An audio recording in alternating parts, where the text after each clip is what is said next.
Hey everybody, Roxabox90 here with some M15 spoilers. I'm going to consider this the first official video since a bunch of these came from the mothership itself, and that's going to justify their being official. And so this will be day one of M15 spoilers, even though technically spoiler season hasn't started, but there's enough going on here, I think we could say that. We also have a pretty cool update that I'm going to speculate on at the end of the video, but let's start off with spoilers.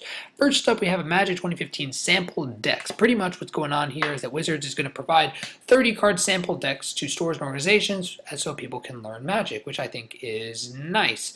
And this time they're providing 5 decks, one of each color, updating them each year with cards from the latest core sets. And what's interesting is that each sample deck will have cards that do not appear in 2015 booster packs. So we're going to have cards that are reprints probably, but are not going to be in the actual booster packs, which means they may or may not be in the set itself. And these cards are going to be legal for tournament play, but they're not going to come in booster packs. And they're going to show some cards which are samples. So if you go to Sarah Angel is not in the actual draft. You're not going to be able to draft her in booster packs, but she is going to be the deck. Divine Verdict, nobody really cared about anyway. Aegis Angel is pretty solid. I mean, it's 5/5 flying for 6. It's pretty much the equivalent of a Titan in most functional decks. And the fact that it makes something else indestructible is just insane. Inspired Charge is fine. I don't love it. It's kind of a iffy win condition in Limited. In blue, we have Mamati Jin, also solid body, nothing fancy, but it's a decent flyer. Again, not in limited. It's not in limited because it's not in the booster packs, but if it was, it'd be crazy. Cancel, which is fine. This is the first cancel we see that's printed in this border. It's the same art though, so whatever. Nobody really cares. Walking Corpse is bare, boring. Sanger Vampire is not in booster packs. Kind of sad, but in these things. Nightmare. We just had Nightmare, so I don't know why they're bringing it back, but okay, I guess it's good for learning people. Seismic Strike, it's mono red all the way. Shivan Dragon, we can always use a Shivan Dragon, and if it's not in a core set, if we want to teach people to play Magic, Shivan Dragon is the awesome dragon to do that with. I mean, way back to Alpha. Furnace Whelp, well, these are all reprints. The important card to mention here is Terra Stomper. It's going to be not going to be a limited draft, which is thank heavens because it's ridiculous, but realize we still have Devotion going on, and with the Shocklands leaving and Multicolor Ravnica leaving, mono and 2-color decks are probably going to be taking on a thing. Mono Green Devotion, this card hits 3 Devotion. It's an 8/8 for 6 that can't be countered with Trample. It's insane. It really is. Think about how absolutely insane this card is. Especially, realize if you have Nylea going on, this card's functionally a 10/10, which is ridiculous. Really crazy. So I do think this could easily work with mono green devotion. Pack leader is fine, especially if it's 3 or greater, not 5 or greater like many of these kinds of cards, which makes it pretty solid again for aggressive decks. It might be something to consider. Center Courser, thank heavens, it's nice to have this guy back. He's a solid 3 for 3/3. It'll probably be fun for FNM people. I don't know if it's going to be probably not tier 1, but still, it's a great card. Sad, again, this is a card that could be cool and limited, but it's not. Anyway, actual spoilers we have from Game Informer of all places, Zathrid Slyblade. This card was one of the ones designed by Outsiders, Pardo. It's a 2/1 for 3, human assassin, yay, hexproof. 2/1 hexproof. 4, ton to turn it, loses hexproof, gains first strike and death touch. Wow, this is really cool.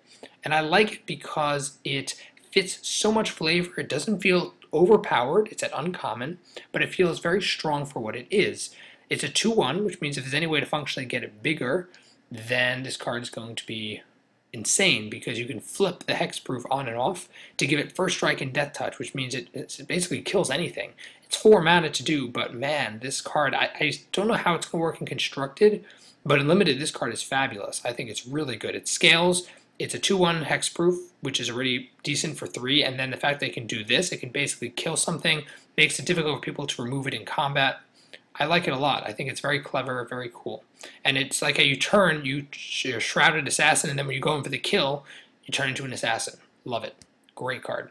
Here we have Soul of Ravnica. We already saw Soul of Zenda card. This one is the blue one. 6 for a 6/6 flying, which is Titan status. 7 mana. Draw a card for each color among permanents you control. 7, exile it from the graveyard. Draw a card. Okay, so this card is a pain. I really hope this is not in the actual set taking up. I hope it's just the promo, because these are going to be promos. But man, 6 for a 6/6 flying, that's really what it is. The ability stinks. It does for anything standard related. Or I mean, in limited, it's 6 for 6/6 flying. You can't argue there, but This really, the only place I can see this really shining is in a 5-color EDH deck, to be honest. Soul of Zendikar is much better, and even then it's not a Titan, but it's still decent. Its cost is reasonable. This is really crazy.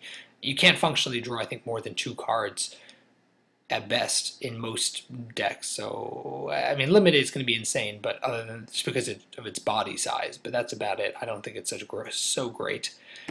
And then we got here, this is just speculation, so those are the main spoilers that we have. But then speculation, they updated the MTG movie. Supposedly, one of the guys, Brian Cogman, who is involved with Game of Thrones, is going to be behind, potentially, the script to the Magic the Gathering movie, which we'll have to see if that actually turns into anything.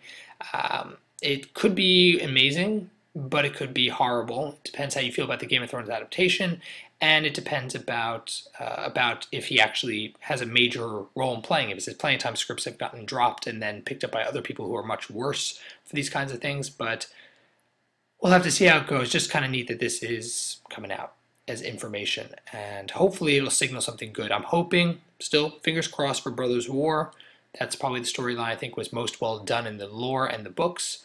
And I can kind of hope that they'll do something with that. It's epic enough scale, relatable human characters, starts developing the Magic world in terms of the Magic stuff, and just introduces Planeswalkers. I think it'd be a really interesting story to tell.